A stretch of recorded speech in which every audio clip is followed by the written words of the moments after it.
The countdown is on. Everything you need to get the edge at the end of the market day. This is The Close. Investors looking past inflation, but looking to exactly what? Not quite so clear. Live from Studio 2 here at Bloomberg headquarters in New York, I'm Romaine Boston. And I'm Alex Steele. I have a suggestion for you. NVIDIA? Okay, why not? I mean, tried and true. It kind of feels like, exactly, tried and true. So there is a rally. Earlier there was a whole lot of nothing happening. You have the S&P up 0.7%, the NASDAQ 100 up over 1%, the VIX lower, all calm. It's really NVIDIA kind of really leading the charge on that one, Romaine. Yeah, absolutely here. And when we talk about that eco data that we've been obsessing over, I guess the good news is that's finally starting to clear out ahead of next week's Fed meeting. U.S. producer prices this morning did come in, and they did show a slight pickup in April after downward revisions in July. But most importantly, the PPI categories that really feed into the Fed's preferred inflation gauge, they were muted. Markets, though, not quite sure what to make out of it, oscillating between gains and losses earlier in the session, but bulls trying to maintain control until the closing bells in less than an hour. And a big part of that bullish pull is coming from, well, what Alex just referenced, AI and the chip trade once again. NVIDIA on a 4-day, 16% run right now, with AI back in focus on Wall Street and back in focus at the White House. CNN reporting that OpenAI CEO Sam Altman, Google's Ruth Porat, and Anthropic's Dario Amodei meeting with senior officials in Washington today. A discussion on this show ahead about the regulatory implications for the hottest industry in the land. But as interest and budgets increase for the AI and chip sector, budgets and interests are waning in the pharma space, at least for Moderna, as as some of its COVID peers are struggling to find a path to vaccine profitability in a post-pandemic world. Moderna, last time I checked, Alex, that was the biggest decliner in the S&P 500. Oh, yeah, just continues to get punished here. So this is a great way to illustrate kind of the whippy action we've seen in the last few days. I should point out that just like a look at August and September, just sort of the peak to the trough when it comes to S&P moves, quite extreme. So yesterday it was 150 points for the S&P, obviously very significant. Today we're still at 65. Now, the question is why, right? Like the eco data didn't really do anything for us. Bond auction didn't really do that much. Earnings, okay, you got Kroger, but that was really it. So Charlie McGilligot over at Nomura had a note out this morning that said NVIDIA is actually the kind of entity that has central bank power at this point. And then when customers said yesterday that they still really want these chips and there's a lot of demand, boom, you had the FOMO. And the market FOMO, I wonder, is that what's trickling through here and really boosting tech today as well, Romaine? I love that central bank power here. Of course, a catalyst and maybe, I guess, a fight for who really wears the crown in this market. We're wearing the crown right now. To help kick us off to the close is Mimi Duff, Managing Director over at GenTrust, joining us here in Studio 2. You wouldn't try to compete with NVIDIA, would you? No, but I like the crown.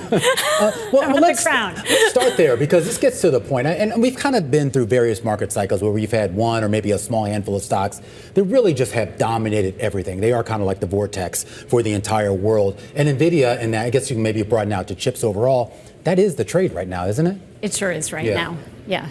Does anything change that? Well, the thing that what I would point out is over the last 100 years, there have been market leaders, and it's usually a narrow set. So what changes the AI? I mean, we are seeing, if you look at the equal weighted S&P, it's gathering more strength. So we are seeing a broadening of the recent rally, and I think that that would be a healthy thing to see continue. When we talk about, and you make a good point, I mean, we've been through this before. It was Apple. In the old days, it was GE and the telecoms. We've always had this sort of a churn that goes through. But it always raises the question that if you were not lucky enough to sort of get on this train right when it left the station, do you try to get on it now? I wouldn't get on that narrow set right now with the amount of enthusiasm and the PEs priced into that sector. It just looks too rich for you. It's a bit, yeah. But it winds up moving, if what Charlie McGilligot said was true, right, it's central bank power and it really has the power to move the markets, then it's hard to ignore, right? Is it just sort of like the broader indices is what you want to own, or do you want to fight against it like you wouldn't want to fight against central bankers? No, well, we would want to own the broader indices and just keep our humility and let the winners win. But we think that the bigger picture is going to be dominated by the economic cycle and these other drivers and not a few companies. So central banks still matter. Okay, they do matter. Tell Charlie that. Within equities, you guys still remain underweight, right? So what's your signal to buy? So we've been underweight equities and overweight fixed income. Fixed income has been a smoother move frankly, and it's also rallied with yields coming down, pricing ahead of this easing cycle that's very likely to start in a week. We've seen the amount of, you showed the intraday volatility on the equity side, but also the August dip. We think that highlights some fragility in the markets. What would cause us to get back our exposure? Probably if fixed income got too dear, too rich, that would be one thing. Another, repricing in equities, a substantial repricing. A third bit would be if we get greater confidence that a soft landing is possible, which I think is the Fed's baseline right now, and it's probably the equity market's baseline. But we think it's a pretty high challenge to land that plane so carefully, coming from a 5.5% funds rate. Where do you think, though, what the Fed can do? Because we've gotten to this point now where everyone sort of knows this easing cycle is coming. Yeah. There's still a lot of disagreement as to exactly how aggressive or how expansive that cycle is going to be. Remember, this was a market that really did think we were going to get 75, 100 basis points of cuts this year alone. They've really pared back some of those bets now. I know 25 is the basis that we're going to start with. Is that for your next case? week. Yeah, next week. I think, if gun to my head, I would say that. Yeah. But look, we have 100 priced in for this calendar year, 4 cuts, and 10 cuts priced in through the end of next year. And I think that leaves a good amount of variability. That's the average kind of cut. So, or the average what's priced in the market. But look, you could see a weakening economy where on the way up, the Fed hiked aggressively. We could see if things were to weaken, them ease aggressively. But I'm curious about when we look at the number of cuts priced in, and I'm glad you went out to 2025, because this gets into the soft landing scenario. If you're talking about bringing the Fed funds rates down from whatever 5.25 on the low end, down to, I guess, based on the number of cuts you're talking about, that would take us to around 3 or less. Is that a soft landing? I mean, if the Fed feels compelled to take us down to 3, I would think that there's got to be some weakness there in the economy somewhere. Well, we are coming from a very overheated employment picture and a ridiculous, inflation picture. The inflation picture is so well behaved now. On the employment side, we've softened. We're not in negative territory, but we're back to the pre-COVID levels. So to get us to 3%, yes, some weakening from here, but also the Fed knows they're restrictive right now. So I would say that the actual path that we see the speed with which the Fed moves will be dictated by when and how that weakness develops. You had mentioned sort of when yields get too overheated, then maybe you'll reallocate some money from bonds into the equity market. What yield is that? Well, right now at around 370 in 10 years, we just don't think that's very exciting at all. I mean, that's pricing in this kind of midpoint. Look, if funds were, I think we have a higher degree of odds on a recession than the market. And that justifies lower yields than, say, the market. But if you got a perfectly soft landing and Fed funds were down at 3%, then probably 10s could be a little bit low. On the equity side, it's all a relative play for us. So we had this strong conviction. We thought the bonds were going to perform in a better range of scenarios, so we took money off the equity table to put it there. So we'd have to kind of see how things develop with the data. How are you guys looking at the election, by the way? Yeah, so all of our analysis on the election is inconclusive, right? So it really depends the exact composition that you're going to get. We don't think either party is going to have a clean sweep. We think that whatever economy is handed to the incoming president matters more than a lot of the other factors. So we're not really playing for one way or another right now. And the polls show they're so close at this point, so it's not at our forefront. All right, Mimi, great to talk to you. Mimi Duff, Managing Director over at GenTrust, kicking us off to the close here on this Thursday afternoon. When we come back, we got a message for all you junior bankers out there. Over at JP Morgan, they're capping your hours to get this, a measly 80 hours a week. We're going to talk about JP Morgan's version of a better work-life balance. I don't want it. All right, plus as executives at major tech companies discuss how to charge up AI infrastructure at the White House today, Salesforce has AI-related news of its own. We're going to break that news in the 4 o'clock hour and what it means for the AI arms race. And we're also going to talk about Boeing here. Of course, the company really just can't catch a break right now. It's facing the potential here for a strike at one of its key factories. Contract negotiations going down to the wire. A big vote on the latest negotiations. All that and more coming up in just a bit. This is The Close on Bloomberg.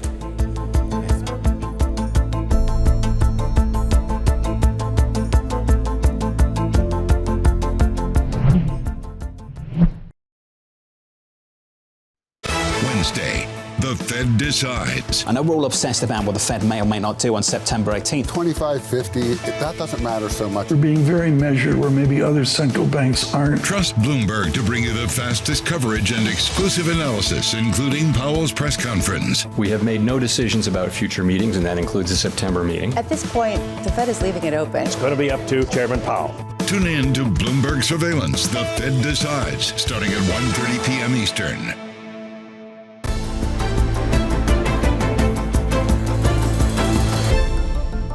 JP Morgan and Bank of America, two of Wall Street's largest investment banks, are rolling out some measures that may ease junior bankers' workloads as complaints continue to rise across the industry that weekly hours are increasingly creeping past 100. Bloomberg's Katherine Doherty joins us now, and she broke the story. This basically means 80 hours. Unless you got a deal, you got to close. That's exactly right. Does that mean the floor is 80? The floor is 80. So the real question becomes, do these measures, do these so-called protections actually make a difference for these junior bankers, right? Is their way of life, is there hours that they're able to sleep?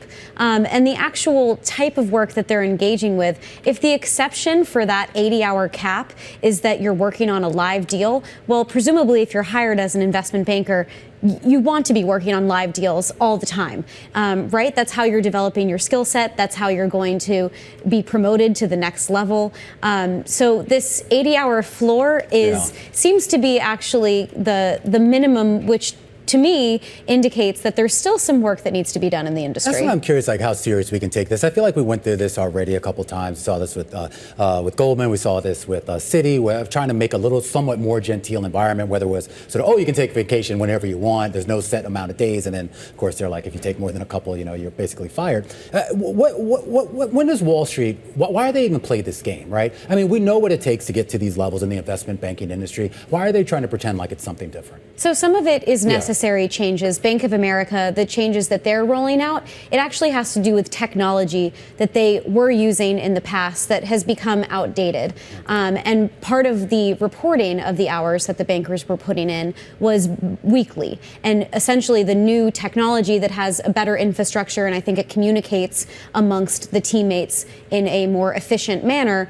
Now bankers are going to be inputting their hours on a daily basis, and their managers will be able to see in real time or more accurate representation of what their junior bankers are able to handle and if they're able to pick up more work or if they need to be doing less. If they're not working on a deal, why are they working 8 hours a week? I think that there's What do you do with it? You just hang out? There's definitely a lot of client development. There's ideas that you need to come up with for the next deal. You're constantly thinking about your next pitch. So just because you're not hired on a deal that you're working on that's going to go live doesn't mean that you're not chasing business. As you can see, we're very skeptical of this whole 80 hours of thing. But in all seriousness, I am curious, is there also an issue here of competition? I mean, I know there's anecdotally, there's been a lot of talk about, private equity firms, hedge funds, other places that have sort of siphoned off folks from the traditional avenue of going to some of the big traditional banks here. Is that a concern as well? That's right. I think that reputation matters on Wall Street. And if you see firms in the headlines that there's junior bankers that are complaining, even social media has changed the game in a real way, where I talk to young people starting out their careers on Wall Street, and they see the type of interaction and the feedback from different firms, and they're making their decisions even before they start their first job of where to go. And then maybe the next job in private equity, that might be accelerated because you don't want to put up with the grueling work hours that. And can't you make more? I mean, like if you're going to bust your butt for 80 hours a week or plus more, and if you can go to a different sort of side of the industry and make twice or three times as much, why wouldn't you? That's right. The economics, the incentives, they're all changing. But I will say that the period of 2021, when you saw a real shaking of the ship and the junior bankers were jumping to private equity, or they were jumping to even other banks because they could chase bigger paychecks. That is not, it's not as accelerated as it was in the past. All right, Katherine, how many hours a week do you work, by the way? I had a call last night working on this story. Someone asked me, don't work too hard. I said, I am nothing compared to some of the bankers that we're writing about. All right, Katherine Doherty, a closer look at some of the changes, potential changes there on Wall Street, particularly over at JP Morgan. And, we all get a chuckle out of it when they say, hey, don't worry, you don't have to work more than 80 hours a week. And then, of course, Katherine comes on and is like, oh, that's more of a floor than a cap.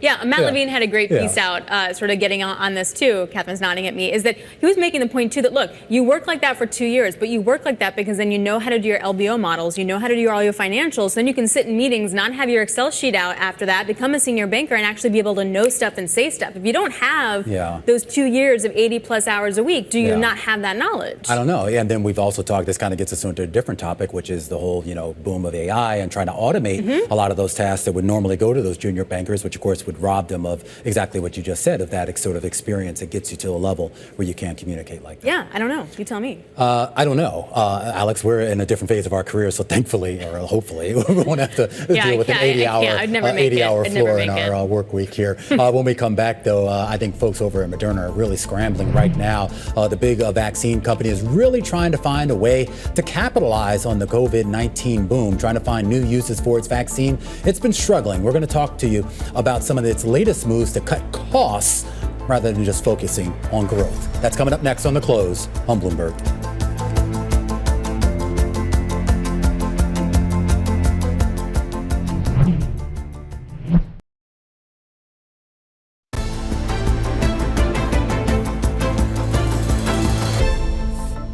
All right, let's get a view from the sell side with our top calls. The big movers on the back of analyst recommendations, and we start off today with Carvana, the used car dealership getting an overweight rating and a 190 price target over at Stephens, as analyst Jeff Blick picking up coverage, praising Carvana's business model and profitability, saying it enables economies of scale to provide a higher quality, convenient, and lower cost consumer experience. Those shares up 5.5%. Next up, Roku. Second upgrade this week. This over at Wolfe Research, lifting its recommendation to outperform. The analyst, Peter Supino, says fundamental risks are falling and sales growth rising. Two factors he says should bury any debates about profitability. Investors liking it, bidding the shares up by 6%.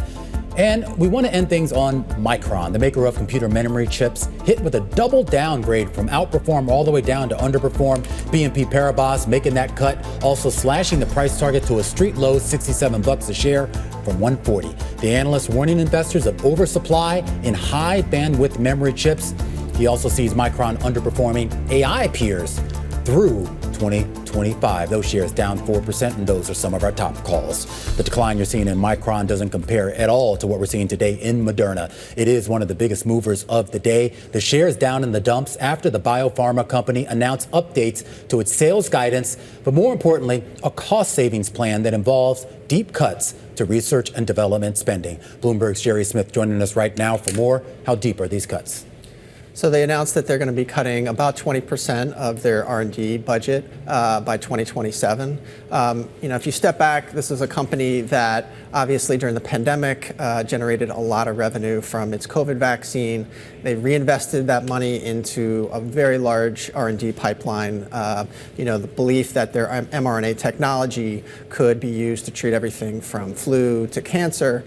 And now we're seeing the sharp decline in the COVID vaccine revenue, and it's starting to cause Moderna to rein in some of its ambitions. I am curious about those ambitions, though. Is this sort of an indictment of what they were trying to do, or just maybe the way that they were doing it? Meaning, is this more about Moderna and its own execution, or more about the drugs that it was trying to produce? I mean, from Moderna's perspective, they say they're victims of their own success, that they've had a lot of clinical trials that have succeeded. When your drug development gets into later stages, it requires more money, so they need to have more money to fund that. So that when your costs are going up and then your revenue is going down, you have to make some cuts to your research budget. But if I remember correctly, their RSV mRNA vaccine didn't do anything more significant than others RSVs, right? And then their whole point, Moderna originated to use mRNA to have cancer treatments or vaccines, right? So are those going to go well?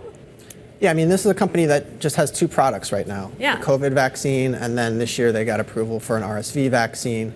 The RSV vaccine, by their own admission, has not gotten off to a very good launch. Pfizer and GSK were 2 much larger companies that really had a head start in the market. So Moderna has told investors that it's going to be a disappointing launch for their RSV vaccine. And then cancer was really probably the biggest long-term hope that investors had. They said today that they've gotten some feedback from the FDA saying that they are not going to be able to file for as quickly of an approval for a skin cancer vaccine as they had hoped. And I think that's part of why we're seeing the stock down as much as it is today. So what are they cutting? Like, what kind of programs now are they cutting? They said they're cutting 5 programs. These that were not high priorities. They're also delaying some of the development of latent and rare diseases. So they're really focused on these 10 products that they're hoping to get launched in the next 3 years. Okay. So this gets back to the other issue, though, too. I mean, if you're a drug development company and you're actually reducing R&D, that's not always a good sign. What about some of their peers? I mean, I know Moderna was kind of at the forefront of this, particularly with regards to the technology itself. But are their peers in the same boat? Yeah, I mean, I think that, Pfizer, it was their main competitor, Pfizer and BioNTech, in the COVID vaccines, and they're seeing similar struggles. I mean, just the decline in, as the pandemic has waned, that the revenue from the COVID vaccines has declined, and it's really put a lot of pressure on Pfizer as well. But they haven't found a way to take that technology and apply it to something else, right? Well, Moderna's kind of unique. They are all in on mRNA technology. Pfizer. Well, Pfizer's a much they had some mRNA technology, but they use other different technologies for different products. What about BioNTech, though? They were kind of one. They have some mRNA, but not completely. So Moderna, it's they call themselves a platform company, and it's just this idea that mRNA worked for their COVID vaccine. It should work for a lot of others, but you can only develop so many drugs at one time, especially when your revenue is starting to decline. Yeah, I remember when Stefan Bancel would come on every time. Like, it feels like every month he was on talking about vaccines, and now not as much. All right, hey, Gary, thanks a lot. Really appreciate Bloomberg's Gary Smith joining us. I was looking at BioNTech. I mean, that's still a $24 billion company. The stock's still $103. So yeah, and I think he made a good point right at the end there about how Moderna really sort of just their identity as a company was all around this being the platform for other things, and at least for right now, I don't know if this is the end of it, but certainly a speed bump along the way. Yeah, definitely. Yeah. All right, we are about half an hour away from the closing bell. Coming up, we're talking about AI. You got NVIDIA, OpenAI, Anthropic, Google execs all headed to the White House today. They're charging up discussions on AI infrastructure and power. So why Google's president says today's meeting was crucial to ensure U.S. leadership in AI. This is The Close on Bloomberg Television.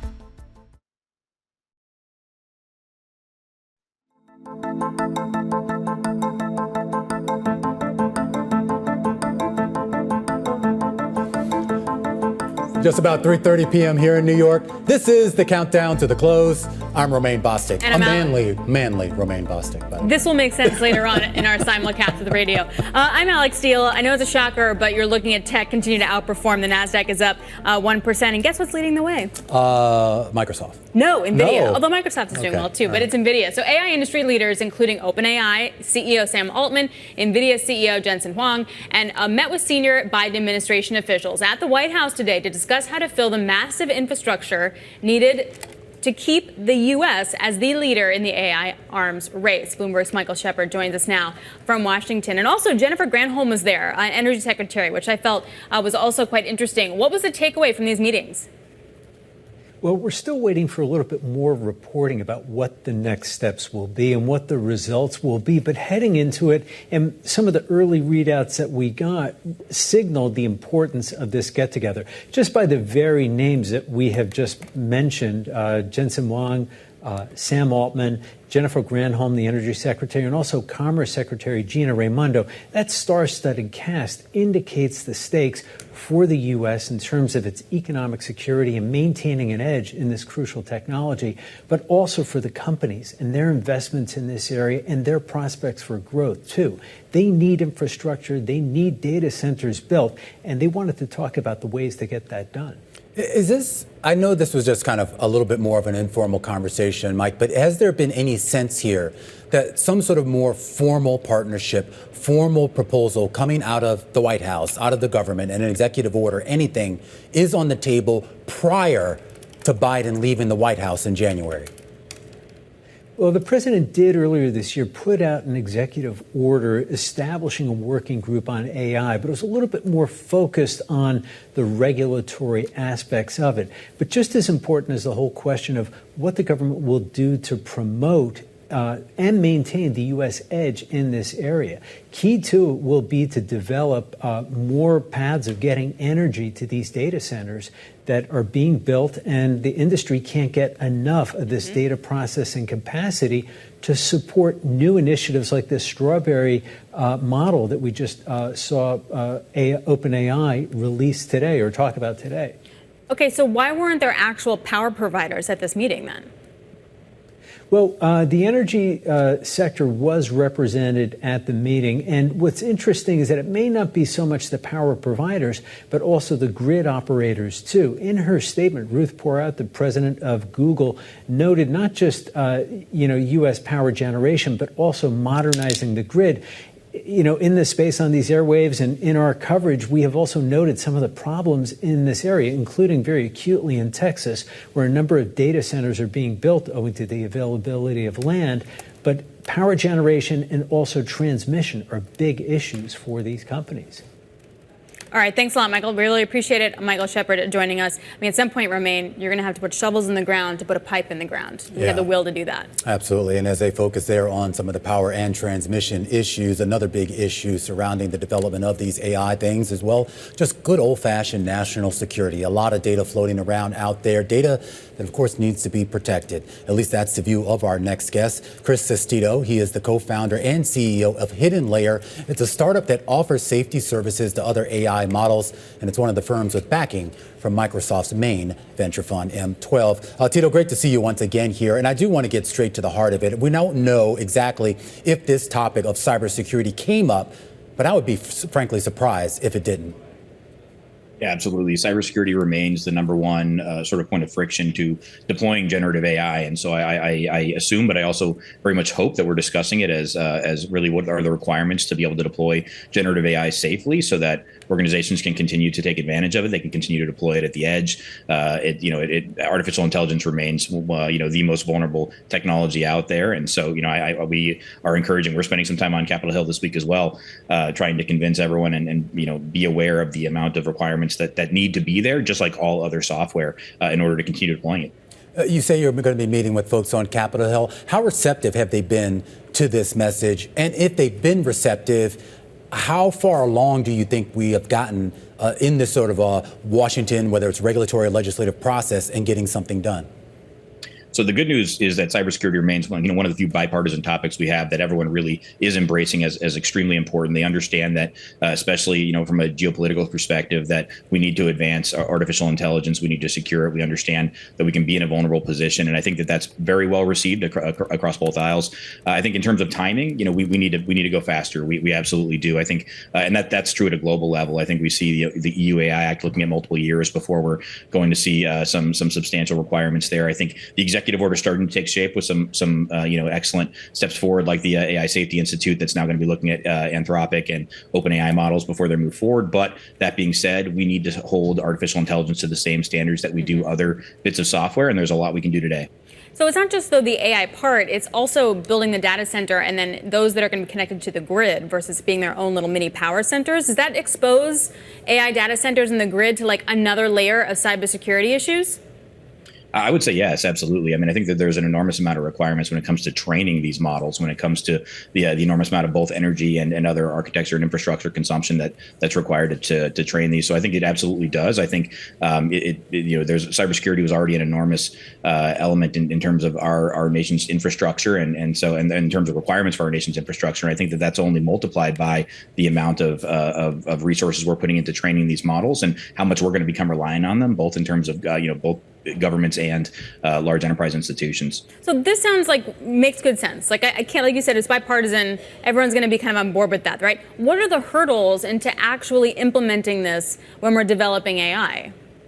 Yeah, I think you have your organizations that are sort of leading the charge there, that are interested in responsible AI and cybersecurity to promote artificial intelligence. And I think there's some natural reasons behind that, whether it's keeping the bad guys out of your models, whether it's the competitive edge and what your artificial intelligence provides. But it does represent things that we have to take lessons learned from other deployment, other technology that we've deployed. So things like we need to understand sort of basic things like logging, who's interacting with our models, things like a chain of custody. Where do my AI assets come from? Who's had access to them? How have they changed? Those things cost money. Those things take resources as well. And I think it's exciting to continue to build more powerful and bigger models, but I think we need to continue to put those resources towards cybersecurity, which is going to allow us to do that safely. And then ultimately, if the cybersecurity vendors like us are doing our job correctly, it allows us to take even more risks and continue to advance the development of artificial intelligence and the use cases that organizations and governments want to deploy today. What does that flow of money look like right now? I mean, particularly coming out of the private side of the industry, not necessarily the government. And the reason why I ask, Chris, is we've talked a lot on this show here about some corporations are kind of reevaluating their AI spend. And this is probably more specific to buying chips and data centers. But I'm sure this has to have an effect on cybersecurity, too. Have you seen at all any sort of pullback or maybe a reallocation of money? Really, we've continued to see steps forward. I think cybersecurity tends to be one of those things. When times are good, people are spending on cyber. When times are bad, they're spending on cyber. And I think artificial intelligence is no different. I think we're seeing several examples now of generative AI still being used for strong use cases. Things like internal searches and enterprise search capabilities. Things like continuing to develop code. And these are things that organizations are taking advantage of today and are looking to work with groups like us to secure today. So I don't think it's one of the areas we're pulling back. All right, Chris, great to catch up with you there. Chris Sestito, he's the CEO and co-founder of HiddenLayer, cybersecurity company focused on the AI space. When we come back after the break, we're going to take a look at some of the big movers on the day and one that's really sparkling, Signet Jewelers. And actually kind of fitting here on a day where we're looking actually at gold at a record high. We're going to explain, though, why Signet shares are moving higher. It's our stock of the hour, and it's up next. This is The Close on Bloomberg.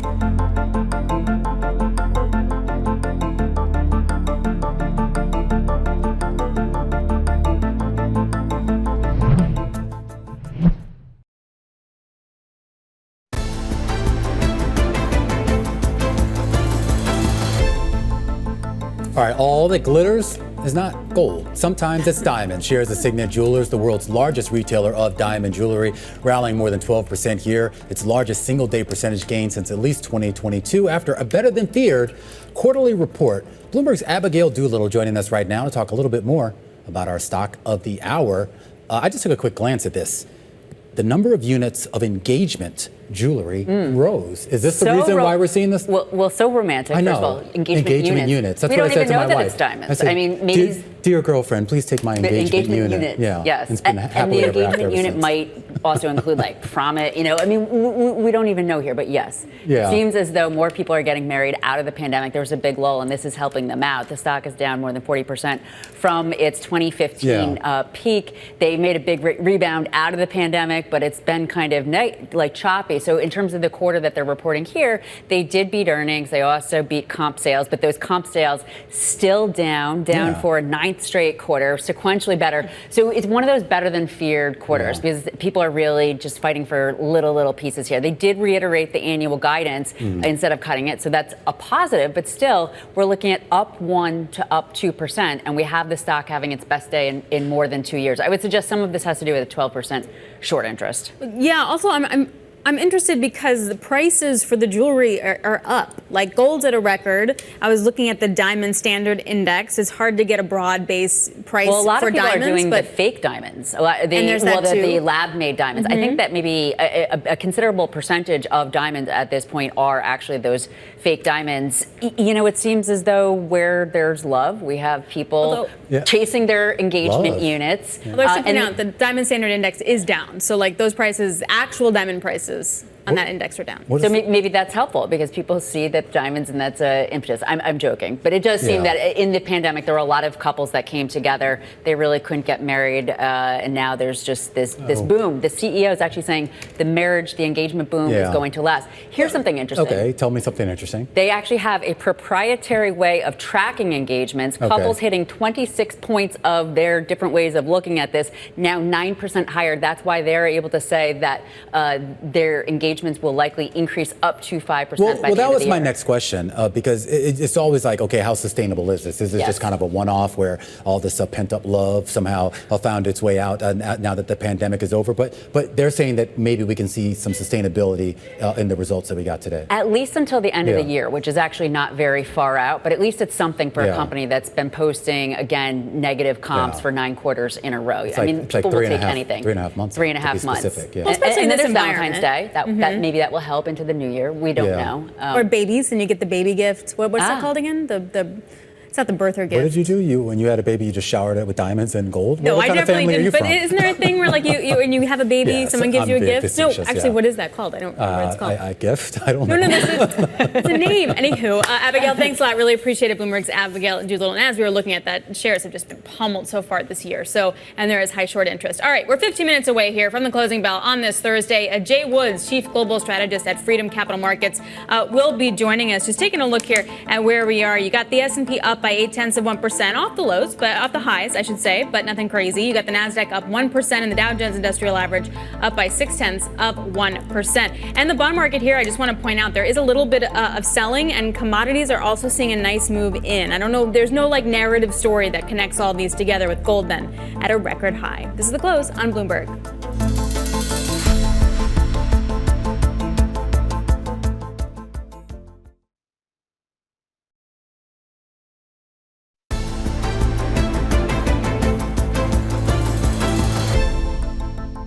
What I would point out is over the last 100 years, there have been market leaders, and it's usually a narrow set. So what changes the AI? I mean, we are seeing, if you look at the equal weighted S&P, it's gathering more strength. So we are seeing a broadening of the recent rally. Mimi Duff over at GenTrust kicking us off to the close just about 50 minutes ago. And yeah, there is indeed some broadening to what we're seeing today, certainly compared to yesterday, what it really was all tech. But nevertheless, you look at the biggest point gainers here on the day. And once again, who else is it going to be? It's going to be NVIDIA, Microsoft, Meta, Broadcom. Yeah, also interesting, too, because Micron got that rare sell rating from BNP Paribas, warning an oversupply. And I know that Micron and NVIDIA aren't 1+1. But nonetheless, it was interesting that some of them are trading heavy. Texas Instruments also was trading in the red a little bit earlier as well, but yet NVIDIA on the upside. And that's the reason, too. I was looking at the Philadelphia Semiconductor Index, which is actually in the red, despite the fact you have the NASDAQ up 1%. But really, you only have about 5 or 6 stocks in that index that are higher, obviously, 2 of them being NVIDIA and Broadcom, not Micron, of course.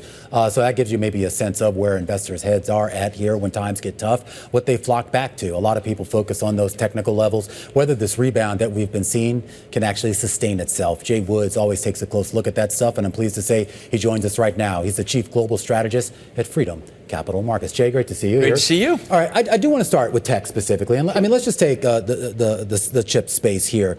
NVIDIA once again saving this market, at least over the last 4 days, as you would expect here.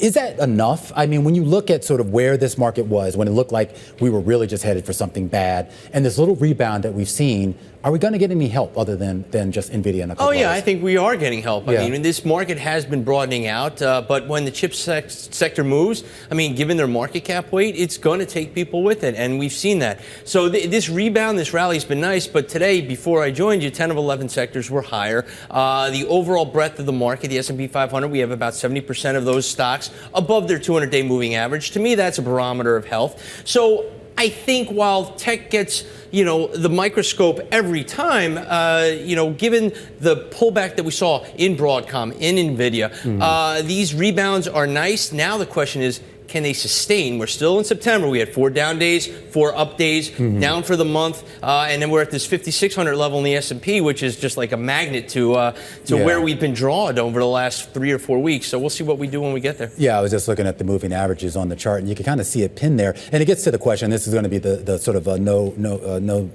what Sherlock question of the day. Excuse me. Don't get fired here today. But what is the next catalyst for this market? The next catalyst is the Fed. I mean, that's all we're going to talk about for the next few days. We got some inflationary data that was kind of mixed, and it was mixed in the sense that it was positive. We saw headline numbers come down, but the core and the CPI was a little more than expected, so we're not going to get that 50 basis point cut. What we saw yesterday in price actions, speaking of technicals, was a sell-off, and where did we hold? We held at last Friday's low within 4 points. So tell me people aren't looking at the charts and programming their algorithms to do so accordingly. And we got a rebound. So we didn't make a new low of the recent low, and every time down, it's a higher low. Can we get that catalyst to break out? I know Alex was talking about that before we came on air. If we're to get it, it's not going to be the decision. It's going to be the press conference and that guidance from Jay Powell. We'll see how we react. The most volatility outside of a CPI number comes from that FOMC press conference. So that'll be the catalyst. Individual sectors, S&P financials have gotten hit. It traded above its 50-day, so that held. Financials are pretty much flat today. Have we hit the bottom here? Or you think we're going to break that? I think the financials are where you want to be. Yes, it's the second leading sector, up 18% year to date, only behind utilities, of course, because everyone saw that coming. But the financials, Goldman, JP Morgan, they took a step back. We had some speak out of their leadership, and in pure Jamie Dimon fashion, conservative. He never spikes the football. He didn't give us weather analogies this time, so that was kind of nice. But he said that, lowering interest rates could hurt over the short term. But I think there are a lot of positives with a slight drawdown in interest rates, say a quarter point. We're seeing mortgage rates fall. So you're going to see refis. You're going to see mortgage activity pick up. Once we get through the election, expect M&A activity to pick up regardless of outcome. Republican, probably a little bit more than Democratic. So there are catalysts there for the sector to continue to do well. And my fun fact is 25 years of the XLF. It's been up 15 years, down 10. The 15 years it's been up, it's up an average of 21%. Average. I think we're going to hit the average and eclipse it later on. What we've seen now are nice pullbacks, not new lows on the recent uptrends, and we'll consolidate and probably go higher last 2 months of the year. You know what looks terrible? Energy stocks. S&P energy sector, like a straight line down below that 200-day moving average. Yeah, I wish I could say something positive about the energy sector. It's getting a little into that oversold territory, so you may be able to get a bounce. But energy is one sector that it seems to be an all or nothing sector. When it goes, it goes well. But ExxonMobil, Chevron, which make up 40% of the XLE, they don't look good on the charts. I would take Exxon over a Chevron.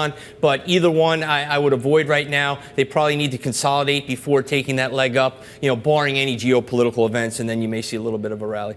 What's out there other than NVIDIA? Let's talk some individual names here. There's been a lot of hype around some of the other, second-tier tech companies. We were actually joking on this show about how you've actually seen some of the old-school tech companies, Cisco, rally. We joked about that the last time. Here. And then Dell. Which I know you've been keeping a close eye on, too. I have been. Dell is a stock that was up 150%, and then it retraced over 50%. The stock is still having a great year, but what we've seen is, one, the big news addition into the S&P 500, so congratulations, Michael Dell, you're back. That's pretty cool. And it just broke above its 200-day moving average. It broke its recent downtrend. The stock, the AI story in Dell, is still an AI story that's growing. They're not just a one-trick pony. It's just PC. They are a stock to be reckoned with, and I think Michael Dell, knowing his reputation, this isn't one and done. We had a rally, and let's fade it. I think it got overdone on the downside, and if it stays above 110, a key level I was watching, it was 113 before I hopped on. I think you want to be long the name. Will it rebound to new highs by the end of the year? I'm not sure, but that would be a heck of a run if it even got halfway there. We're talking 140. I think that's a good run for Dell. Just real quickly here, Palantir, you like that? Palantir, I like it, but here's it just went into the S&P 500, and a lot of the times you see stocks get a little euphoric. Everyone's got to get in. I think it probably is going to pause here, all-time, or 52-week highs, not all-time highs. And I think any pullback under 34 is probably a good entry. Long-term, the AI story there is one, like a Dan Ives would say, is early innings. Yes, Dan's a friend. Dan's a friend, so if I can give him a shout-out, I will. And I believe Have you ever seen his closet, by the way? Dan and I have gone out. Okay. I haven't seen the closet, but I've seen. But it hasn't rubbed off on you there. No. And if it does, then we'll let you know. Yeah, please. One for work and then one for normal. Yeah, there's only one Dan Ives. I can't pull that off. All right. There's only one Jay Woods, Chief Global Strategist at Freedom Capital Markets, joining us today to help us count you down to those closing bells. We're just about 3 minutes to go there, with stocks not far off session highs. Green across the screen with the Dow up 0.5%. The NASDAQ up 1%, and the Russell That's your Outperformer on the day. A full breakdown of all your market coverage starts right now. The Closing Bell, Bloomberg's comprehensive cross-platform coverage of the U.S. market close, starts right now. And right now, we are 2 minutes away from the end of the trading day. Romaine Bostick alongside Alex Steele taking you to the Closing Bell, a global simulcast. It starts right now with Scarlett Fu in the television studio, Carol Massar in the radio booth alongside Tim Stenovic as we welcome our audiences across all of our Bloomberg platforms, including our partnership with YouTube, a fourth straight day, Carol Massar, of gains in U.S. equities. Pretty remarkable, right? And I thought it was interesting. I heard you just getting into this, that the Russell, the small caps outperforming. So interesting to see investors kind of spreading out and pushing even that index higher than some of your larger cap indices. Okay, so next week we get the Federal Reserve press conference and, of course, the decision. Scarlett, 25 basis points after today's data, is that pretty much locked in? Is that how you're seeing this? That's what's baked in at the moment, although a lot of people are expecting 100 basis points cut overall for this year, which a lot of people still say strikes them as a little bit too dovish. But, this market has been a bit too dovish all along, and, the Fed hasn't even begun doing anything yet. Guys, NVIDIA has the power of a central banker. Okay, that's what this is. That's from Charlie McGilligot of Nomura. I've been talking about it all hour on TV. If that moves higher, you get the FOMO, and then you get the catch-up. Yeah, and it gets into the question, too, is we talk about this idea of sort of what the next catalysts are. And I'm glad you bring that up, the idea that maybe that catalyst really isn't as much the Fed, particularly given how much of already is priced in. It really is going to go back to the corporate fundamentals and, of course, the one fundamental that matters, which seems to be chips and AI. Exactly. Maybe you buy the Russell if we get into a Fed cutting cycle, but is that a little different than the FOMO buying that we see when it comes to NVIDIA? Here's the date for you guys, November 21st, NVIDIA's next earnings. All right, a slight uptick in yields here on this day, Carol Massar, which I believe is September 12th. But thank you for the update there. A bit crypto also getting a bid here on this day. The dollar down, the VIX down as well, but stocks green across the screen. The Dow up about 0.6% here on the day. The S&P higher by about 0.8%, right back up to that 5,600 level, a level that Jay Woods was just talking about that could be a bit of resistance for this market. The Nasdaq up about 174 points or 1% on the day. And there's your outperformer, believe it or not. The Russell 2000 adding 26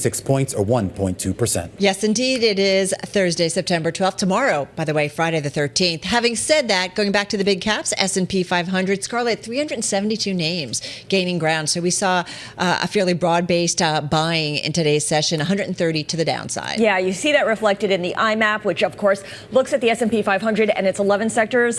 Spinach pie, pesto pie, all around for everyone. All 11 sectors in the green, led by communication services, which is really media and entertainment companies like Warner Brothers Discovery and Charter Communications. Energy stocks recovering a bit because they have been the laggards here for the past 3 months, the past 6 months, for this week. Today, in terms of the weak links, you have REITs and financials trailing in that they're only up by 0.1%. All right, let's get to some of the individual gainers. And you went right there in terms of media companies, Scarlett, for me and setting me up so well. Warner Brothers Discovery, folks, number one gainer in the S&P 500, finishing just off its highs of the session, but still a gain of 10.4%, a top name in both the S&P 500 and the NASDAQ 100. CEO speaking at a Goldman Sachs conference today, saying it has signed a new multi-year distribution deal for all its cable channels. The company came out and said that with Charter Communications, so renewing early. Warner Brothers also saying Charter paying higher prices for channels, so you can understand why investors interested certainly in that one. Another one that is top in the S&P 500, Kroger, specifically the grocery store. We know who they are, right? They talked about second quarter gross margin expansion. That impressed Wall Street. They also lifted their full year guidance. This, as the company says, it's benefiting from consumers prioritizing spending on groceries and other essentials. The company's still defending, as you know, its proposed $24.6 billion acquisition and deal for Albertsons. They're doing that in court. One more for you. Broadcom, a top gainer in the NASDAQ 100. Bernstein out with a note saying Broadcom and NVIDIA remain top picks in the semi-sector, and they have outperformed ratings on both. I know earlier, Alex, you talked a little bit about NVIDIA and its help in pushing the equity markets higher over the last couple of days. Okay, you got the easy job today, Carol, with finding the stocks that moved higher. I'm looking at the stocks that moved lower lower today. Micron Technology shares lower today. The company extending that recent sell-off, this after BNP Paribas warned that the stock would continue to underperform others connected to AI. We're talking about Karl Ackerman, who downgraded the stock by 2 notches to underperform from outperform, becoming the only analyst tracked by Bloomberg to recommend selling the shares. Shares falling by 3.8%. Ticker mRNA Moderna. I think I saw Jerry Smith on your air a little earlier talking about this. Shares fell after the company. Tim. You're welcome. Appreciate it. I multitask. I tune in. You listen to our show, right? Absolutely. Okay, good. You know, we talked to Derek Jeter a little earlier. Oh, we saw. Yeah. Scarlett definitely saw. Yeah, he was on our show. I walked behind your studio a couple of times, you know. Nice guy. Super nice guy. Did you call him the captain? No. Did we? I did not. We No. did not. Should we have done that, Scarlett? Where Next were time. you next time? No. This is why you need me. Yes, this is true. Invite her next time. All right.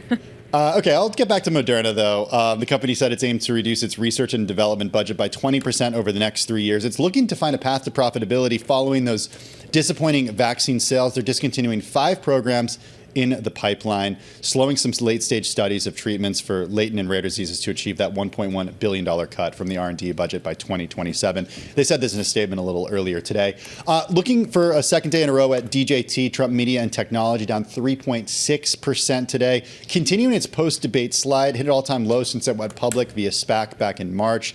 The company operates True Social. Donald Trump is its top shareholder, down more than 75% from those all-time highs. September 19th is when that lockup period expires. And then I do want to take a look at what happened to shares of Wells Fargo, finishing the day down 4%. The bank did reach a deal with the Office of the Controller of Currency, requiring the lender to beef up systems for detecting money laundering and complying with international sanctions, happening a little later in the session today. Yeah, you definitely see that gap down, though, when the announcement came out. Taking a look at the bond market here, selling pretty much across the board, a little more selling on the back end. You got yields up by 1 basis point in the front and the back up by about 3. There was a 30-year auction, $22 billion at 1 o'clock. It was all right. It managed. It was okay. But really, it's going to be about positioning in that yield curve, which is still disinverted by 3 basis points headed into Wednesday, guys. Yeah, absolutely here. We're all awaiting some earnings out of Adobe as well as RH. We should point out, though, first, Oracle actually now speaking at a conference here, providing some guidance going forward, and the shares popping 5% in after-hours trading. The company saying it sees at least $66 billion revenue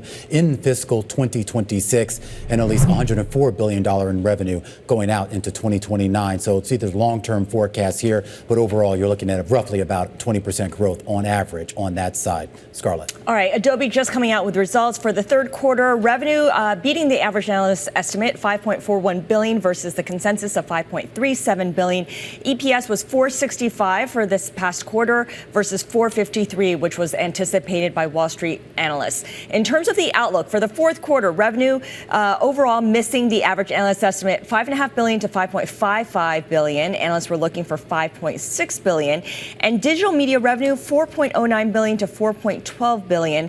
That range is below what analysts were looking for. And I point out that part of the business because everyone's really focused on the creative annual recurring revenue business opportunities within digital media. And that's going to be something that people are going to look up for and listen for on the earnings call. Yeah, very much so. Looking for, on the earnings call specifically, what's going on in terms of customer buying habits. That's something that we're going to be looking for some insight from management. Keep in mind, this stock is just a little bit lower on the year, down about 3%, but it's going to be down potentially a lot more tomorrow when regular trading begins. If you take a look at what's happening in the after hours, it's down about 6.25% shares of Adobe. Hey, do you guys remember yesterday when Carol talked about her love of Happy Meals? Ouch, that hurt. No, I don't remember anything. It's not personal. I know. As soon as she walked in this morning into the office, she said, "Did you guys see the McDonald's news?" And no, it wasn't a special Happy Meal for grown-ups. Those French fries are incredible. Okay, well, I'm with you on good that. news for you. The summer of deals at McDonald's is turning into a fall affair because the chain is going to extend that $5 meal deal. It debuted back in June. It's going to go into December in most U.S. markets. That's according to a statement from this morning. I think what's really important about this, too, is that you realize that some of these fast food chains are finding competition in a big way, even for, the budget-conscious consumer. And so they're finding that they need to keep maybe these prices lower. I think this speaks to when we try to look for different metrics, right? Telling what's going on with different consumers, you just show that it's a little bit tough out there.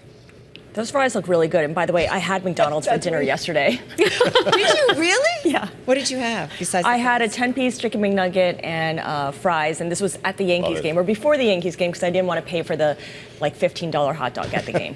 Chicken McNuggets. Where I saw Paul Sweeney, by the way. So that's neither here nor there. Romain's looking. Is he a little under the weather? Might he have a case of man flu? Man flu? What is this? I don't know. You tell me. I don't know. I don't know what man flu is. Is this different from woman flu? It's like I get it all the time. You do? To be honest, yeah. And what you're saying, this is like a more powerful version of the flu? Kind of wake up not feeling well, you test for COVID, kind of you complain a lot to your wife. Guys get sick and they're like, oh, I'm dying. I know. I need soup. I need a They need their moms. These are all pictures of me that we're seeing. They need their moms. That's what it is. Anytime I get a headache, this is what I do. Wait, I don't understand. Are you minimizing our pain? Do we not? If I prick, do I not bleed? I don't understand. What's happening? You do, but we do, and then we go to work, and we take meds, and we take care of the kids. It's true. Listen, guys. Y'all are babies when you get sick. I'm sorry. What is the Urban Dictionary? Man flu is more painful than childbirth. I mean, this just makes me crazy. Yeah. All right. Whoa. Real quick, I know. You said it, Carol. Send Thank the emails. RH, by the way, just out, furniture. There's no easy segue. Second quarter net revenue, $829.7 million. That's a little bit better than the estimate of $825.1 million. So I have a connection. If you're suffering from man flu, you're lying on the couch. Totally. Purchase from RH. But don't get that snot on the couch, because RH couches are expensive. Well, there you go. And a man who has flu is like, I have to be on an RH couch because I'm really sick. Romaine. It's fine. There we go. I'm sorry, I stopped listening about 10 minutes ago. What happened? That's a wrap. Yeah. That's a wrap. Our cross-platform coverage, radio, TV, YouTube, and Bloomberg Originals. You guys rock. All right. Alex, I know you're heading out. Scarlett and Romaine continue on TV. Boy. Sorry. Nice. I don't know. Scarlett, you may have to do the rest of the show yourself. Tim and I continue on radio. We'll call Mom. We'll see you guys tomorrow. And stick with us here. A lot more coverage coming up here on the big program. Results out of Adobe, not looking good. Results out of Oracle, they are looking good. And results out of RH, they're looking phenomenal. We're going to start with Adobe when we come back after the break with Michael Turrin, senior analyst at Wells Fargo. Stick with us. This is Bloomberg.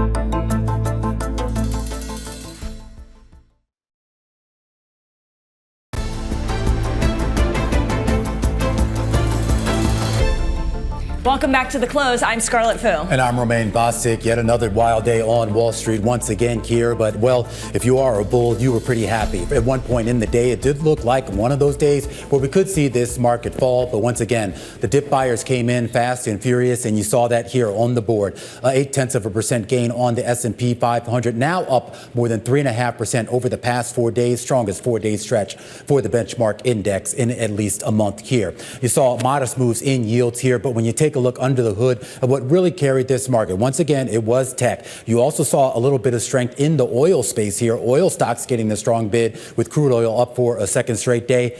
But I'm not sure what the reading is here when you take a look at gold. Gold hitting a record high. You're looking at the index of gold miners buying into that today here. Got a big bid there as a group, up 5%. Yeah, that's a really curious move here when you try to read across what that means about risk appetite or the appetite to take on extra risk. Let's take a look at some of the individual movers on the day. We're going to start with Moderna. It fell as much as 19%, but closed off its lows. The drug maker plans to cut its R&D budget by $1 billion. That's about 20% over the next 3 years following disappointing vaccine sales. Meantime, you look at Petco, Health and Wellness, the ticker, my favorite one, WOOF, up as much as 22%, closing at a one-year high. This is after the pet supply retailer gave a third quarter EBITDA forecast that topped analyst estimates. And now analysts are saying that this outlook that it's provided signals that its turnaround effort is starting to take hold. And Warner Brothers Discovery, the big gainer here among communications and media companies, up 10% on the day. That's the best one-day rally since November of 2023 after announcing a multi-year distribution agreement with Charter Communications. Now, these are, of course, a lot of old economy stocks, certainly Warner Brothers, Discovery, and Petco Health. So let's go from old economy to new economy, because our top story this hour is about how executives from OpenAI, NVIDIA, and other tech companies paid a visit to the White House today. Their mission is to hold talks to boost cooperation between the private and public sectors in developing AI data centers around the country. Separately, we'll be speaking with the CEO of Salesforce AI, as well as taking a deep dive into Adobe's earnings to get a temperature check on demand for their AI tools. Well, those earnings are out and revenue is up, an 11% growth in the most recent quarter to $5.4 billion. That growth rate pretty consistent with what we've seen over the last few quarters for this company. Creative revenue coming in up about 9.6% here, and the forecast going forward, the company saying that revenue for the fourth quarter, its fiscal fourth quarter, 5.5 to 5.55 billion. The street was looking for 5.6, so all around in line. But you can see what the shares are doing. Investors may be wanting a little bit more. Michael Turrin is senior analyst over at Wells Fargo, and he joins us right now. And my first question for you, Mike, is exactly what investors want. What more do they want here? Better guidance in Q4. So Q3 is record in terms of digital media net new ARR.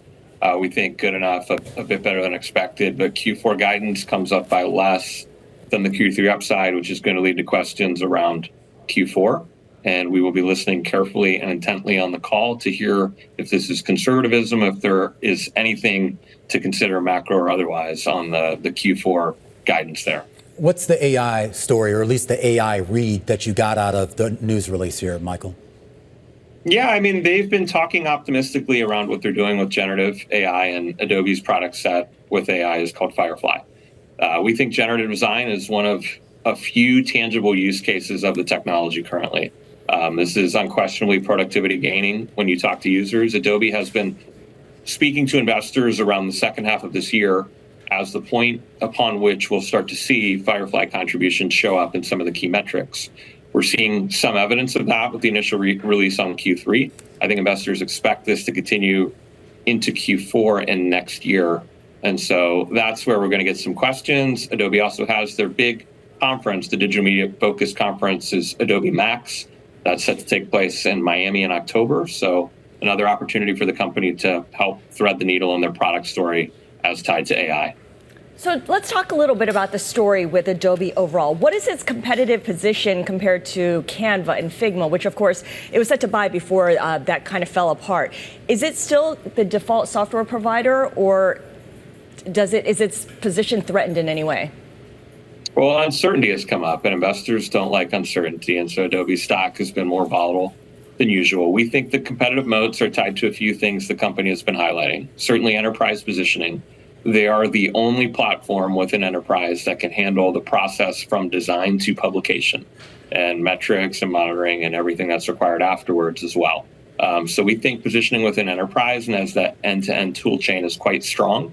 There are a lot of competitive conversations around the design capabilities in general, and that's where we've seen Canva, OpenAI, other tools come into the market with, I think, some attention-grabbing headlines. But our sense is the world is most likely to evolve where a lot of these new images, which are generated with new tools, flow through Adobe's product set still.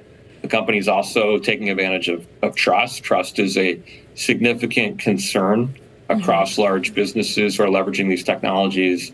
Adobe provides full attribution of where any image using AI, their AI tools, comes from. So you have basically a full lineage of where the image comes from, and this leads to less legal risk down the road, which we've seen evidence. Some of the other upstart tools, unfortunately, don't have their hands around fully yet.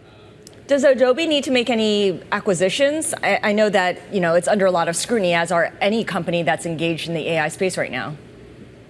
At this point, it doesn't look like it. We think Adobe's always looking for a new form factor, and they often come from unexpected places. So we saw this with the iPad. It became just a different form factor that became really critical to design and was something that eventually became monetizable for Adobe. We think generative AI creates a new product cycle for the company, and a lot of the innovation we've seen has come internally and organically from the business. They've done an impressive job both pushing new products and keeping margins at a best-in-class 45+% level. So we don't think they need to do anything too overstated here. We think they just need to showcase, like they did this quarter. Continued traction with some of the newer products, and I think just give us more breadcrumbs. I think investors are also looking at Adobe and a lot of other software companies and looking for metrics tied to AI contribution, tied to new subscribers. And so if the company is able to give us some new metrics, that's another thing to listen for on the call or from upcoming releases that could reinstill some confidence here. All right, good stuff. Michael Turrin, senior analyst at Wells Fargo. Adobe shares right now lower in the after-hours trade by about 6%.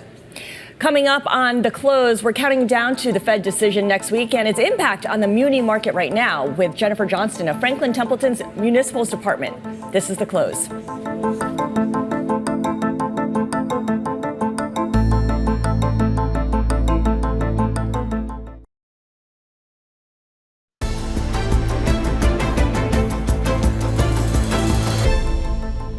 It's time for our Muni moment. We're less than 1 week away from the Fed's policy decision, with the central bank projected to begin its rate cutting cycle.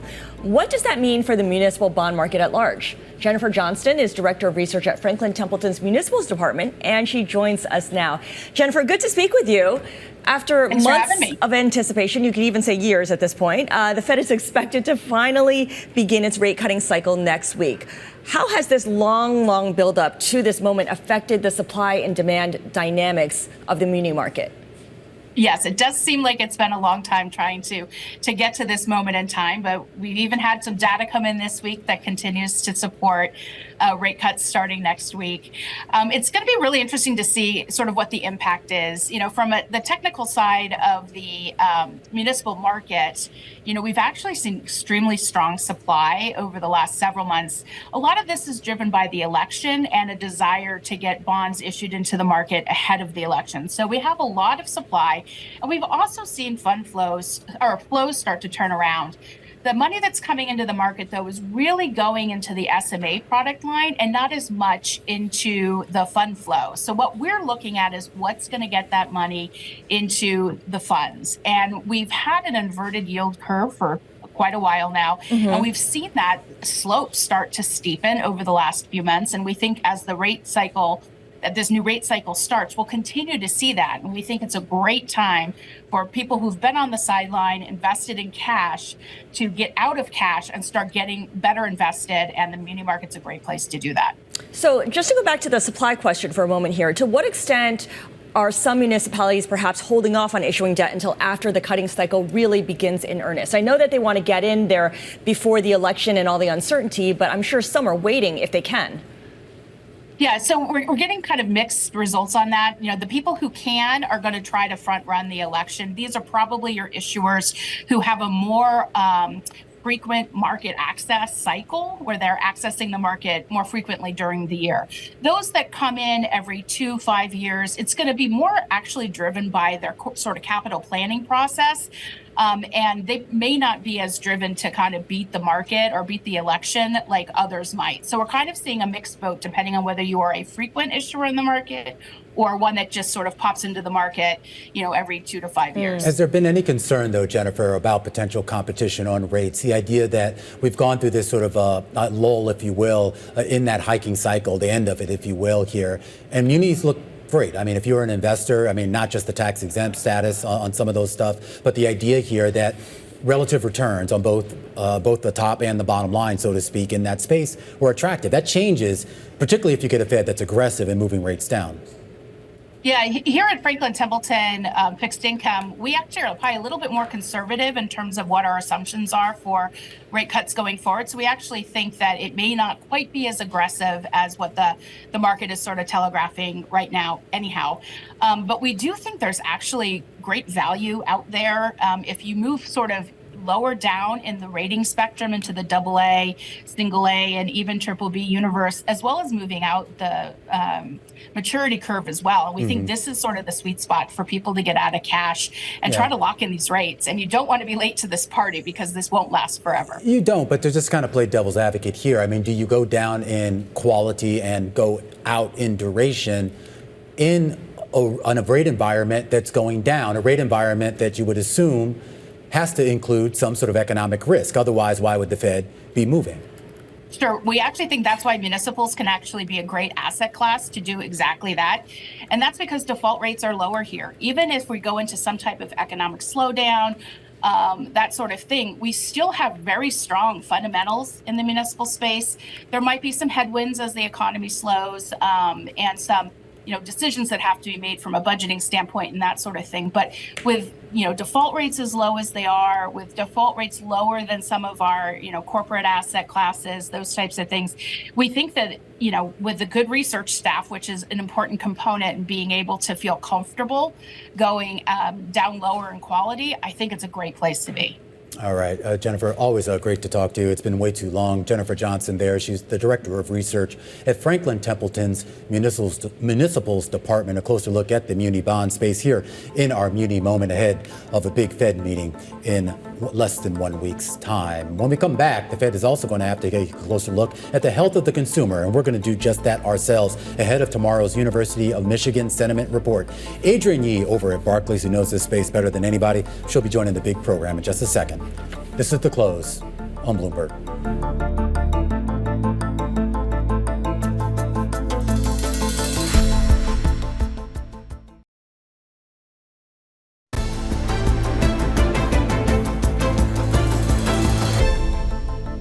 The latest episode of Bloomberg's Chief Future Officer profiles Johnson & Johnson's CFO, Joe Wolk, who has been in his role since 2018. Since spinning off its consumer division in 2023, the healthcare company has sharpened its focus on developing new drugs and medical technology. Wolk tells Bloomberg's David Gura what J&J is doing to keep its M&A strategy healthy and compatible. What's the right strategic fit? That is 80% of the conversation with our board of directors, with our management team. Do we have a scientific expertise, a commercial capability? Maybe it's simply breadth and scale that allows that asset to be more valuable in our hands than the current asset holder. Our acquisitions don't tend to be cost synergy based. A lot of acquisitions, I think, are usually done probably more out of need. The one thing as CFO that I've got a great advantage is I've never felt that pressure to say we've got to do it because we're filling some hole. And here with us for more on this conversation is Bloomberg News reporter David Gura. So they just finished the split of the company between the consumer products division and the medical technology and the pharma business. And he's talking about M&A. Did he tip his hand in any way in terms of what they're thinking? I tried to get him to do that, and he wouldn't do it. But this is a company that has a lot of cash on hand and a very solid balance sheet, AAA rating. It's doing very well by those standards. And picking up on what he was saying there, they're paying close attention to what's called the patent cliff, when their patents on certain pharmaceuticals are going to expire, and thinking out with a pretty long-term vantage of what they might have to acquire or develop going forward. We talked a lot about the environment that we've been in, the rate environment we've been in, what that's meant for them in terms of what they've been able to pick and choose from. But they have made some recent sizable acquisitions, but right now there's nothing I could get him to divulge about where they might be headed. What do they want this company to be, though? I mean, I think there's sort of the perception that investors have. There's obviously the perception that consumers have of it, which is probably not really reflective of what the company is. But at some point, I mean, he's a part of shaping that strategy, right? I mean, that's kind of the whole point of the show. He is, and you both have done the show. You know that so much of that is just rethinking the role of the CFO. I think a lot of people still think of this company as one that makes Band-Aids, and I think getting beyond that is so difficult. So again, that's been spun off, and now they're really trying to think about how to develop the synergy between medical technology, which has a huge amount of growth potential, and kind of high-end pharmaceuticals. And while we were there at this campus in Raritan, New Jersey, we saw a lot of these labs on campus where that work is being done. I put on a white lab coat and all of that.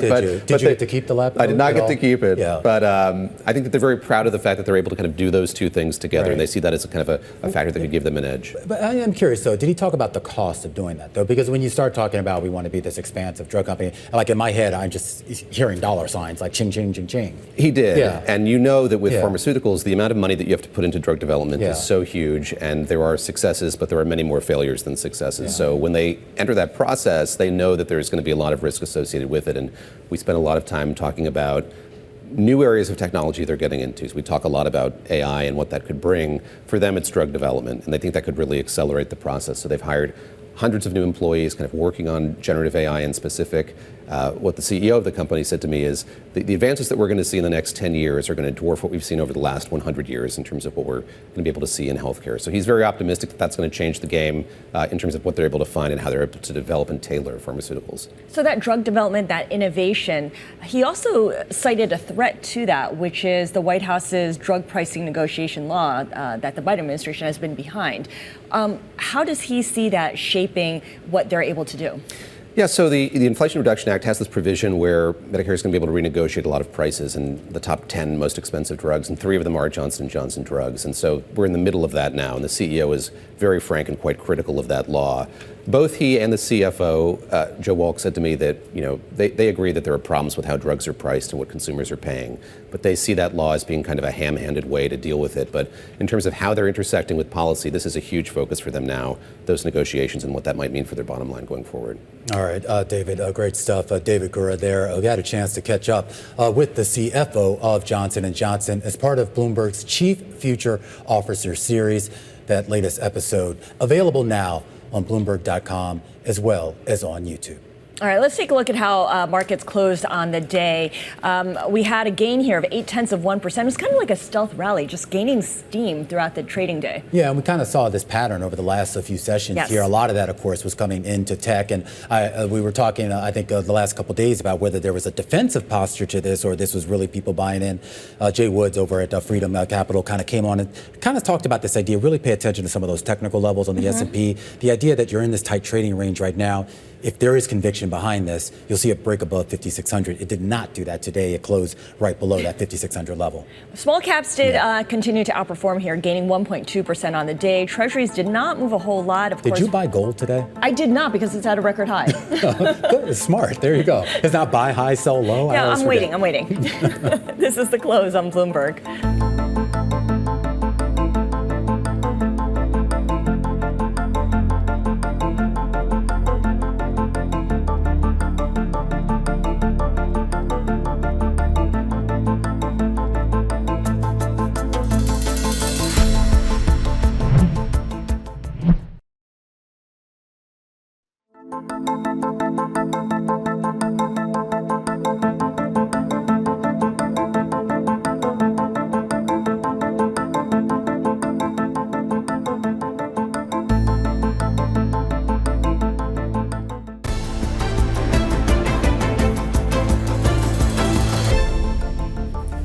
All right, we are focusing a little bit here on what's been going on in the consumer space. We are going to get a consumer sentiment reading out of the University of Michigan tomorrow. Joining us right now to talk a little bit more about the health of the consumer is Adrienne Yih, Managing Director and Senior Retail Analyst over at Barclays. And Adrienne, you currently have a neutral on the retail sector, and I'm having a hard time even wrapping my head around whether things are good or bad. I mean, we just had earnings out of RH, which is kind of like some of the priciest furniture out there, and they seem to be knocking it out the park.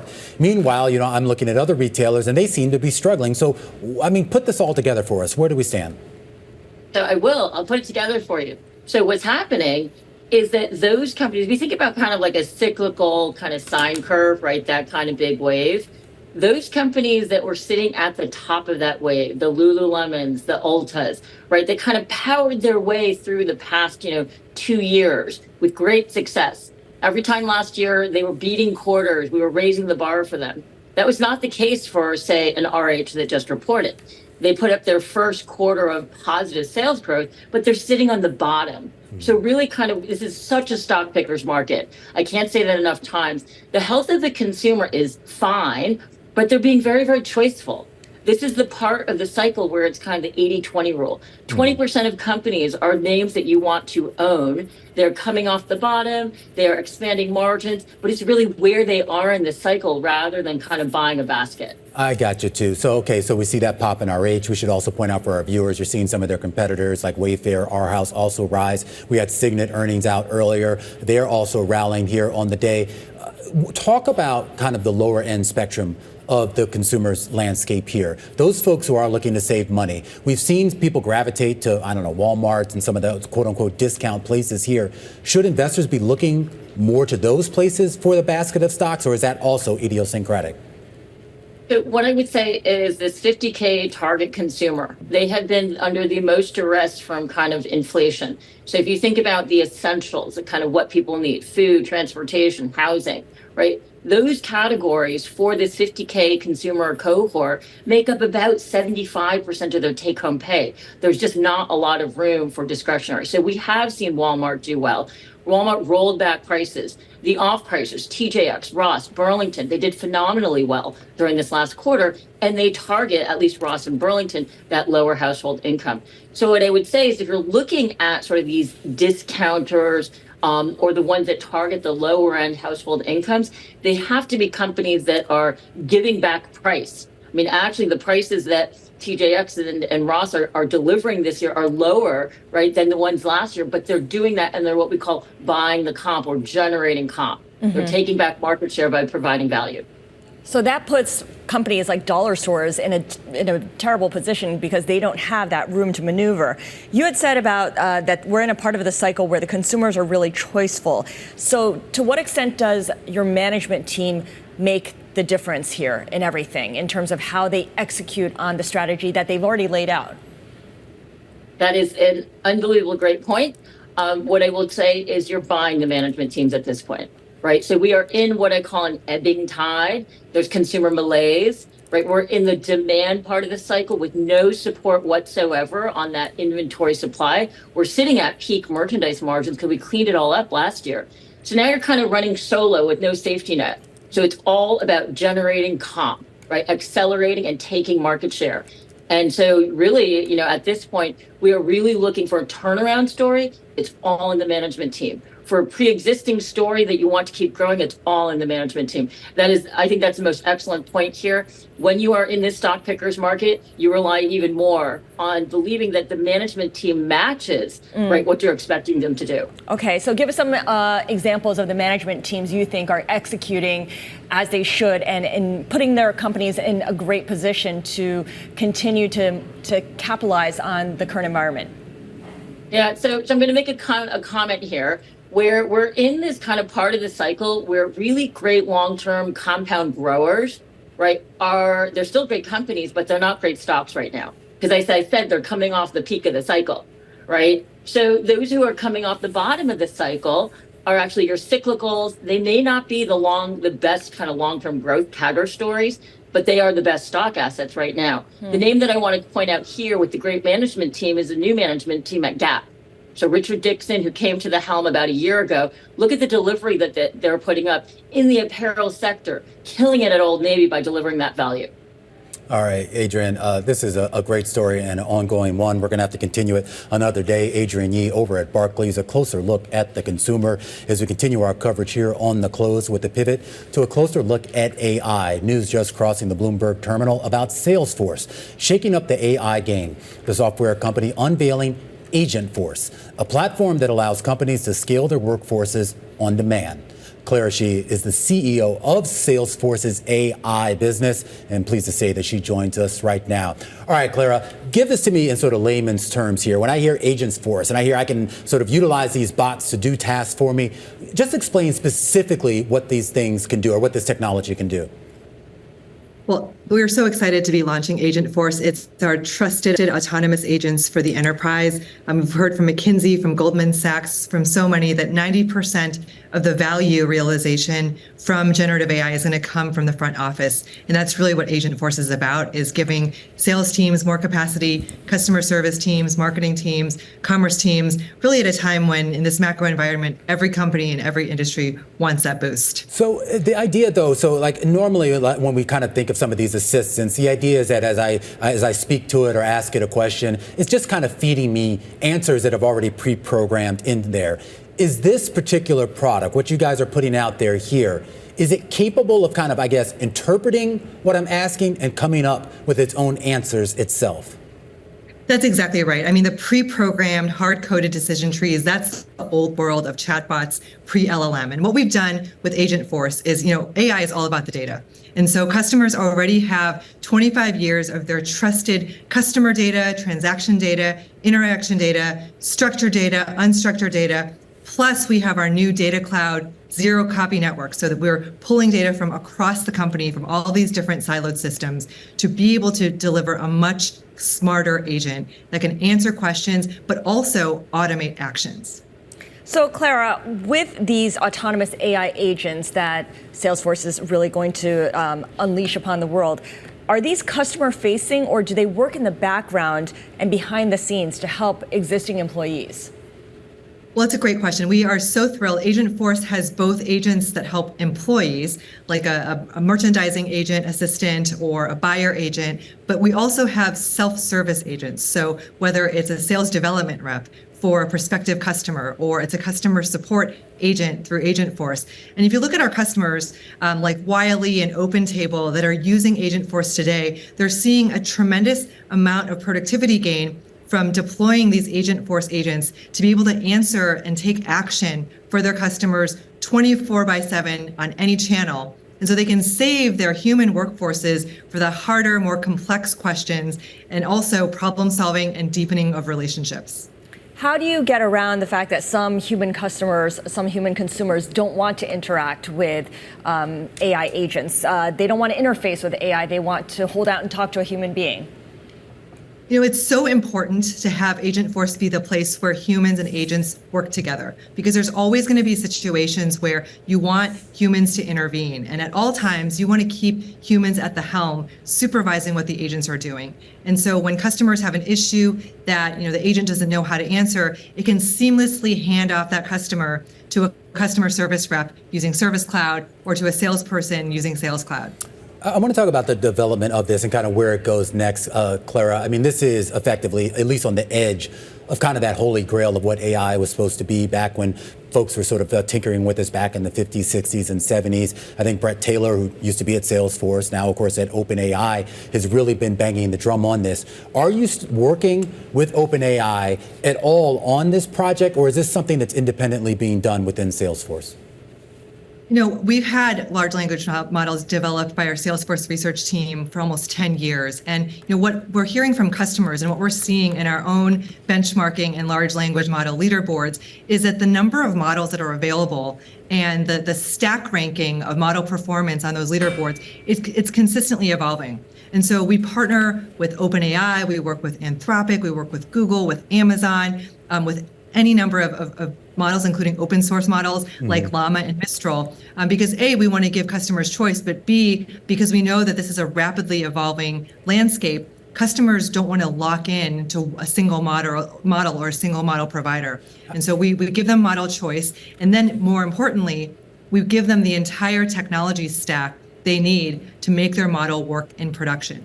The data layer, the trust layer, the relevancy of the customer 360 applications and industry clouds. Yeah, I'm curious about the risk involved with this and how much of that get fed into it. Some of the companies you just mentioned, I'm sure, as you know, executives from some of those companies were at the White House today, including Jensen Huang, Sam Altman, Ruth Porat, and a few others, specifically talking about need for more public-private partnerships to ensure that the rollout of products like yours and other similar AI products can be done in a responsible way, responsible on our energy grid, responsible when it comes to national security and cybersecurity as well. Were you a part of that conversation, or was anyone at Salesforce a part of that conversation? We are very proud to have been engaged with the White House and administrations from around the world to be a part of that dialogue, to make sure that we're doing AI in a responsible way. And it's also why the very first feature we built into our Agentforce platform is our Einstein Trust Layer, which encompasses data privacy, data security, ethical guardrails, as well as observability and monitoring to make sure that the agents are performing the way that they're supposed to be. That's absolutely paramount. Every interaction that either an employee or an end customer has with Salesforce AI runs through that Einstein Trust Layer. And trust is the company's number one value. And just like we had to introduce and invent a new way of trust when we introduced SaaS applications 25 years ago, we're doing the same thing now with AI. Clara, you talk about AI agents as the third wave of the AI revolution. The first wave was predictive AI, forecasting the future based on patterns and historical data. The second wave is Gen AI. Now the third wave is autonomous AI agents. Can a company go from not going through the first wave or second wave and jump straight into the third wave? We're seeing a lot of companies, start to adopt more predictive AI through their generative AI as well as their agents. But the answer is yes, right? For companies that have maybe been behind the curve on AI, just so long as they have that trusted data, they have those industry-specific, role-specific applications with us, they're able to turn Agentforce on and just go. And we're seeing really remarkable results. Wiley being able to deflect 40% more customer service cases through their Agentforce agent than before. And again, this is about freeing time for their employees for more meaningful work. Clara Shih, CEO of Salesforce AI, thank you so much. All right, still ahead, we've got to set you up for some of the potential market-moving events tomorrow, including a big vote for Boeing. That's coming up next here on The Close on Bloomberg.